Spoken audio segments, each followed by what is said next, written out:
মেলান্দহে শিক্ষার্থীদের মাঝে ২ শতাধিক গাছের চারা বিতরণ। জামালপুর প্রতিনিধি রাকিব হোসেনের পাঠানো তথ্যচিত্রে দেখুন বিস্তারিত। গাছ লাগান গাছ বাঁচান এই স্লোগানকে সামনে রেখে মেলান্দহের নাংলা ইউনিয়নে পরিবেশ রক্ষা ও সবুজ বাংলাদেশ গড়ার প্রত্যয়ে অনুষ্ঠিত হয়েছে ব্যতিক্রমধর্মী বৃক্ষরোপণ কর্মসূচি। রবিবার দুপুরে নাংলা সরকারি প্রাথমিক বিদ্যালয় প্রাঙ্গণে আয়োজিত এই কর্মসূচিতে শিক্ষার্থীদের মাঝে ২ শতাধিক বিভিন্ন প্রজাতির ফলজ, বনজ ও ঔষধি গাছের চারা বিতরণ করা হয়। এ সময় বক্তব্য রাখেন মেলান্দহ উপজেলা নির্বাহী কর্মকর্তা জিন্নাতুল আরা, নাংলা ইউনিয়ন পরিষদের চেয়ারম্যান বীর মুক্তিযোদ্ধা কিসমত পাশা, উপজেলা প্রাথমিক শিক্ষা অফিসার মোহাম্মদ আলী চাকদার ও স্বেচ্ছাসেবী সরকার জাকরুল। এ সময় বক্তারা বলেন, একটি সবুজ ও বাসযোগ্য দেশ গড়তে বৃক্ষরোপণের বিকল্প নেই। প্রতিটি শিক্ষার্থী যদি একটি করে গাছ লাগিয়ে তা পরিচর্যা করে, তবে ভবিষ্যতে পরিবেশ রক্ষায় বড় ভূমিকা রাখা সম্ভব হবে। এ ধরনের কর্মসূচি শুধু বৃক্ষরোপণকে সীমাবদ্ধ নয়, বরং নতুন প্রজন্মের মাঝে পরিবেশ সচেতনতা গড়ে তোলাই এর মূল উদ্দেশ্য। ভবিষ্যতে এ ধরনের উদ্যোগ অব্যাহত থাকবে বলে তারা আশাবাদ ব্যক্ত করেন। আগামী 5 বছরের মধ্যে 25 কোটি গাছ লাগানোর একটা পরিকল্পনা হাতে নিয়েছেন। তারই শুভ সূচনা সারা বাংলাদেশের বিভিন্ন জায়গায় গাছ লাগানো উদ্বোধন হচ্ছে। তারই অংশ হিসেবে আজকের আমাদের এই অনুষ্ঠান।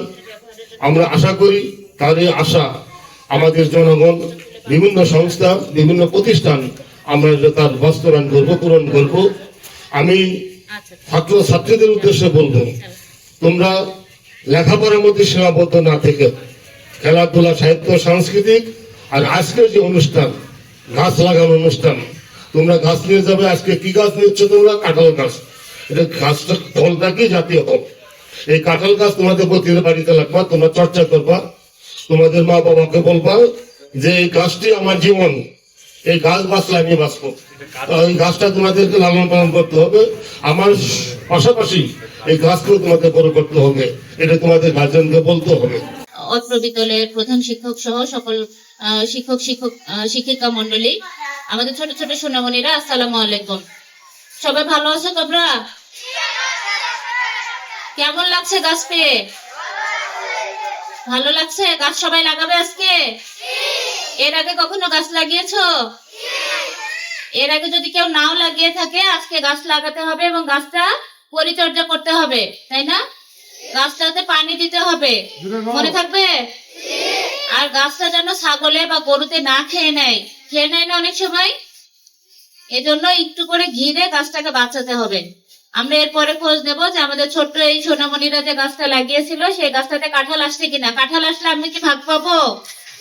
হ্যাঁ, কাঁঠালের ভাগ কি আমি পাবো? আচ্ছা, ভাগ দেওয়া লাগবে না, কিন্তু আমরা চাই গাছটা সুন্দর মতো বড় হোক, গাছটাতে ফল আসুক, যেন আমরা খেতে পারি, পশু পাখি সবাই যেন খেতে পারে। গাছে যখন ফল হয় তখন কি পাখিরা খায় না এসে বসে? পাকা আম হলে কি পাখি আর এসে খেয়ে নেয় না? পাকা পেঁপে, এগুলা গাছে যখন ফল পাকে পাখিতে তো খায়, না হলে পাখি বাঁচতে পারবে? এজন্য আমরা চাইবো বেশি বেশি ফলের গাছ লাগাতে। ফলের গাছে যত্ন নিতে হয় অল্প, একটু সুন্দর করে গাছটা লেগে গেলেই প্রাকৃতিক ভাবে গাছগুলো বড় হয়। তা আমরা আমাদের যে মহৎ একটা উদ্দেশ্য ছিল যে গাছ লাগিয়ে আমাদের পরিবেশটাকে বাঁচানো, সেই মহৎ উদ্যোগের অংশ হিসেবে আমাদের এখানে একটা স্বেচ্ছাসেবক টিম আছেন। ওনারা বিভিন্ন ধরনের সামাজিক কর্মকাণ্ড করে থাকেন। আমি আসার পরে উনি আমার সাথে দেখা করেছেন এবং বিভিন্ন বিষয় আমাকে বলেছেন এবং যাওয়ার জন্য অনুরোধ করছেন। তো এর আগে আমি ওনাদের প্রোগ্রামগুলোতে অংশগ্রহণ করতে পারিনি, ইচ্ছা থাকা সত্ত্বেও বিভিন্ন অন্যান্য ব্যস্ততা থাকে।